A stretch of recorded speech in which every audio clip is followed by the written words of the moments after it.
Harold's Cabin, located at the corner of President and Congress Streets in downtown Charleston near the iconic Hampton Park, was once a corner store many years ago. And in 2016, Harold's Cabin became one of the top restaurants in Charleston. I sit down exclusively with the co-owner of Harold's Cabin, John Schumacher, for this edition of Quintin's Close-Ups. And if you haven't already, subscribe to my YouTube channel and download my free Quintin's Close-Ups app in your Apple or Google Play stores. And listen to this interview later on iHeartRadio. John Schumacher, welcome to Quintin's Close-Ups. Thank you. Thank you. I hope I didn't butcher your last name. It gets butchered all the time. Oh, I grew up getting butchered, so it got shortened. I have a brother who's older than I am, and people had problems pronouncing it, so it just came out as Big Shoe and Little Shoe. Yes, sir. So a lot of people just call me Shoe or Johnny Shoe. Johnny Shoe, okay. That's much easier. So, it's a lot Easier. Well, thank you for welcoming me to Harold's Cabin here at the corner of Congress and obviously President Streets in downtown Charleston. Where nothing happens, right? It's quiet here in Hampton Park Terrace. Well, they're more referred to the intersection of presidents and Congress. So sometimes very little happens. But thankfully you're here. Yes, sir. Thanks for being here. Oh, anytime. You're welcome. What's happening here at Harold's Cabin? Because you're the co-owner of this place. I am the co-owner. So we opened in April of 2016. And this is a reimagined space for folks that have been in Charleston a long time. They remember old Harold's Cabin, different locations. The most recent was a little corner area in the Piggly Wiggly on Meeting Street. That's where a lot of people remember. There's a little deli section, but it had its beginnings a long time ago in this neighborhood. As you well know, this neighborhood was a Jewish neighborhood, and Harold and his family were Jewish. And when Harold was 15, he talked his parents into leasing this spot, and it was before there was electricity in this neighborhood. It was just kerosene, and Harold used to sell snowballs. Oh, yeah. Right in the corner here. One of his most famous customers was Fritz Hollings. Oh, yes. So he named a large snowball after Fritz Hollings. He called it the Fritz because he was the only one that can afford a large snowball during the Depression. So, but he started selling snowballs, and he talked his parents into leasing this location. It was a lot smaller than it is now, and his dad thought it looked like a cabin because it was wood on the outside. So they named it Harold's Cabin, and Harold used to come home from Charleston High every day after school and help his mom run. It was basically a mercantile. Sold a lot of things that you couldn't find in Charleston at that time. They were the first folks to sell Ritz crackers in Charleston. They were the first folks to sell frozen vegetables. He had to go and talk to the bank about getting a loan to get a freezer. Yeah. But they also did a lot of things that a lot of people were not aware of. But they served 100 different cheeses in this location, and they ran it here for 20 years until the late 30s. And then they essentially outgrew the space, so then they moved to Wentworth Street, and it was a 2-story location. It had retail on the bottom and a restaurant on the top, and they ran it there for another 20 years, and that was primarily with his wife Lillian. And then in the late 70s is when that location closed, which is now a parking lot. Oh, yeah. On Wentworth Street. It was next to the original Andolini's Pizza. Right. So, and then it got folded into the Piggly Wiggly. So it's really fascinating as we see some folks come in, they remember it at different stages, and every so often, it doesn't happen as often as I would like, but you'll see somebody come in their mid to late 80s or older, and they remember coming into this location as a child. Wow. You know, and getting pickles out of a barrel, and so it brings back a lot of fond memories. Fond memories for those folks. Yeah. What is something that you can get here at Harold's Cabin that you can't get anywhere else in Charleston? A step into the past, a little history lesson sometimes, but we pride ourselves in redefining or reimagining Harold's Cabin. So we like to think that we just taken the book and maybe added another chapter to it. We're certainly not trying to rewrite it by any stretch, but we're just trying to bring a little piece of history, obviously through our restaurant, customer service, and let people come in and experience that. We change our menu quite often. We try and use seasonal, local ingredients. So we walked around earlier, but you saw we have a rooftop garden. Right. We use a lot of the things that we grow on our dishes. We just recently put in a beehive. Yes. So we're working on some honey that will be grown right off our rooftop. We do have a couple items that we've had since we've opened that we can't take off because they're so popular, which is a good problem to have. But we serve what some consider one of the best hush puppies in town, which is hard to say because there are so many places that do good hush puppies in Charleston. That's for sure. And we also have a signature drink called no, I just lost my train of thought. The salty raccoon. Right. So one of our mascots is a raccoon. You can't really see it on camera, but you can see it up front. So a local artist we asked to come up with a mascot and a logo for us, and he came back with the typical Charleston iron and letters and everything. I said, no, we're a little bit more off the center than that. So I told him we may even sell raccoon skin hats. Yeah. So when he heard that, then he immediately came up with the raccoon. So the salty raccoon is a real popular drink for us. It's our version of essentially a refreshing tequila drink, and we char some rosemary and put on top of it. Right. So, yeah, very popular. Very popular. What is that one item menu that describes you, John? Always changing. That's what I would say. We're always trying to redefine ourselves, improve ourselves, take it to the next level. And in a city like Charleston, and with such a great food scene, Yes. you really have to be on your game, and you have to constantly be looking for new things to keep people interested. Sure. Not only your customers, but your staff as well. So, and Charleston has such a bounty of local ingredients, Right. seafood, obviously produce, that you're given different ingredients as a palette, and you can continually change and update and offer different things on a pretty regular basis. Yeah.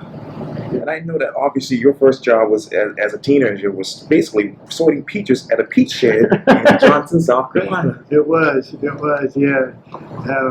If you work in South Carolina, you work in food and beverage, everyone has stories of what their first job was. But yeah, I don't know how farmers or folks like that who, they get up at the crack of dawn and they're out backbreaking work, and it goes a lot of times unnoticed.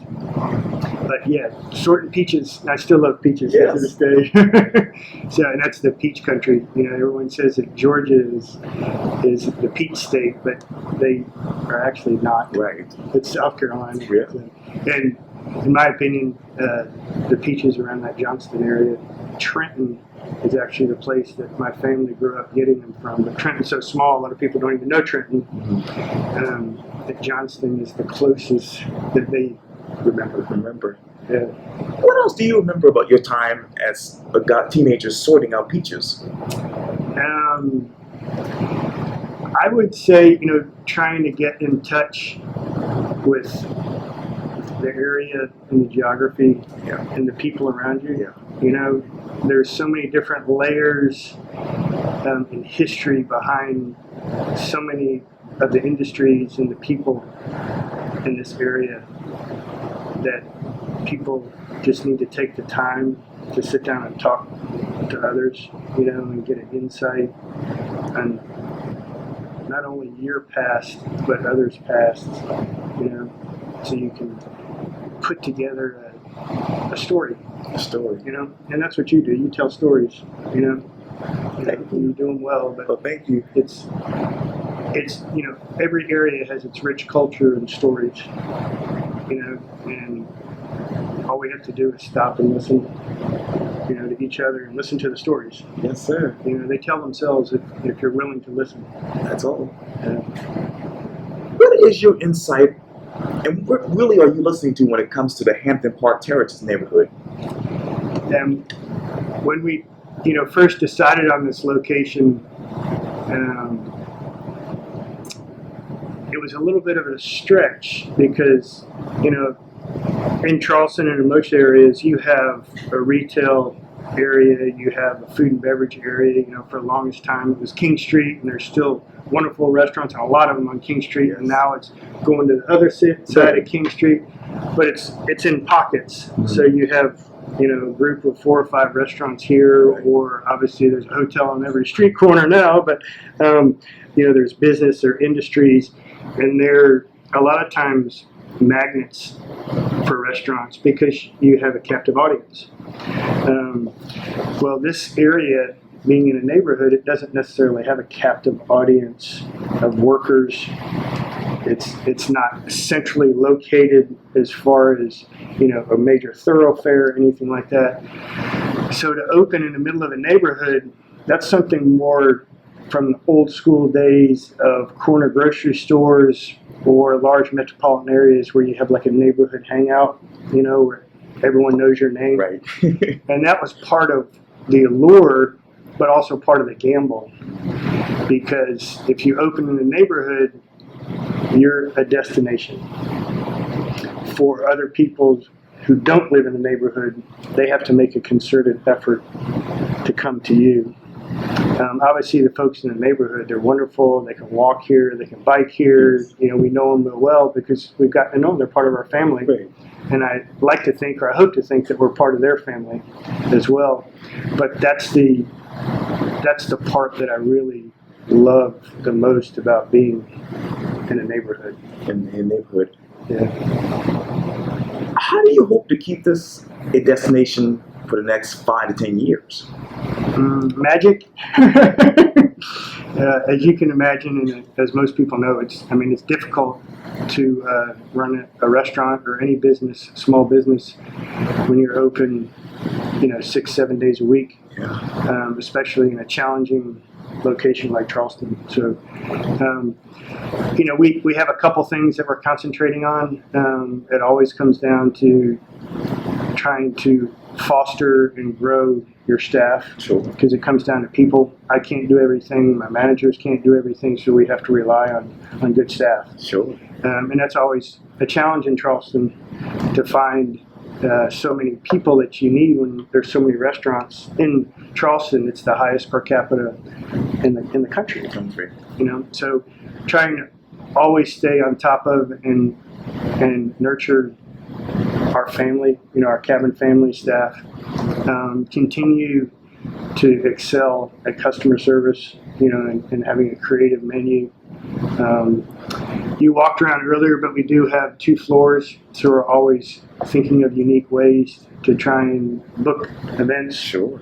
Or parties of that nature. We like to pride ourselves on sometimes doing some things that are a little less traditional. Yes. To keep people interested.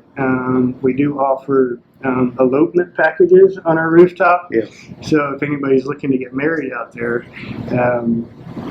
we have a beautiful rooftop garden that's perfect for a wedding location. Yeah, absolutely. So the other thing that we just found out about that we're working on, as far as a plan, he started as a dishwasher, Charles, and he's been with us for a long time. And now he works the salad station. He's grown with us, but just found out that he's somewhat of an expert chess player. So we're trying to put together an event where maybe his name is Charles, as I mentioned, so it's going to be Charles in charge. Right. And we asked him if he plays speed chess, and he goes, I do. He goes, well, what do you think about playing 3 people across the table from you? So we may have a little Charles chess tournament coming up. That's good. For any of you folks out there that like to play chess. That's right. stay in touch. Exactly right. Yeah. And you talk about obviously Charles as a dishwasher. Obviously, you started the food and beverage industry as a dishwasher. What is the biggest difference between when you started as a dishwasher and now when you think of the food and beverage industry? Constantly changing, constantly moving.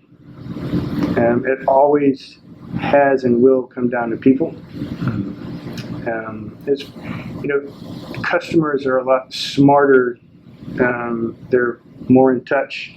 They're more informed. You can't just put slop on a plate, throw it in front of them. Not that anyone would ever do that, but you have to be very thoughtful in your moves and what you're trying to create and put in front of people. Not only for their knowledge, but it's just the right thing to do. Sure. Things that haven't changed is, we always will be in a customer service industry, so you have to rely and concentrate on that. Yeah, absolutely. You talk about customer service and how smart the customers are. Which customer describes Harold's Cabin the best in your mind? First one that came to mind, there's a gentleman called Robbie Kittles. Okay. And Robbie has a learning disability. He's probably in his late 50s, and he lives in my father's house on Lawrence Street. Yeah. And Robbie doesn't drive, but he walks the neighborhood, and he goes to different locations, and a lot of people know him on the street, recognize him. And he started coming to the location when we first opened. And Robbie loves to color. He's a big fan of coloring books and colored pencils, and so he would come in and he would color for us and give us colorings. So we created a barter system, and he loves raisin bread. Yeah. So we give him a little bit of raisin bread, and we swap, and he gives us some coloring. So, Great. And he comes in every Saturday, and we trade raisin bread for colorings. And I have a big stack of them, probably this accumulated over 3 or 4 years. Yes. But everyone has a story. Sure. And Robbie has a story as well. And thankfully, he comes and graces us with his presence and his colorings, and we get to spend time with him. So we have customers, and it, really created a community, because Robbie likes to tell us what he likes for his birthday and what he likes for Christmas. Right. And so he leaves us Christmas and birthday lists, and we keep them pinned up behind the bar. Oh, yeah. Over the Aloha system. Some of his colorings. So, and our customers decided to they either give us money we put in a jar, and we go buy them presents, or we had one lady, Angie, who lives down the street. She and some other neighbors took it upon themselves, and they went shopping for Robbie for Christmas. Sure. And she came in about a week before Christmas, and she had 3 shopping bags, all with wrapped presents. Wow. For Robbie. So it goes to show you, there's a connection between people. That's what I hope that we've created and continue to grow, is these folks that come in that are neighbors, they're friends now. Sure. And they spend time, with each other, and they enjoy each other. They do things together with each other, not necessarily here either, outside the cabin. Yeah. So that's something that all of our staff are really proud and that we've been able to foster. Oh, absolutely. You talked earlier about the story of Mr. Harold and his family and how things were different back then in Charleston. Where do you see Charleston in the next 5 to 10 years from your vision point? Charleston is changing at a phenomenal rate. Some for the good, some not. It's becoming more dense. It's becoming more diverse, which is a wonderful thing. before, when I used to talk to people about Charleston, my sister lives in Texas, and when she first moved out there, she used to tell people that, she went to school at the College of Charleston and they didn't even know where it was. And now when she tells people about Charleston, she goes, "Oh yeah, that's one of our favorite places to visit." Everyone knows about it and everyone's coming. And Charleston now is on the brink of being able to say it's a city. And with that city tag comes the good, the bad, the ugly, the beautiful.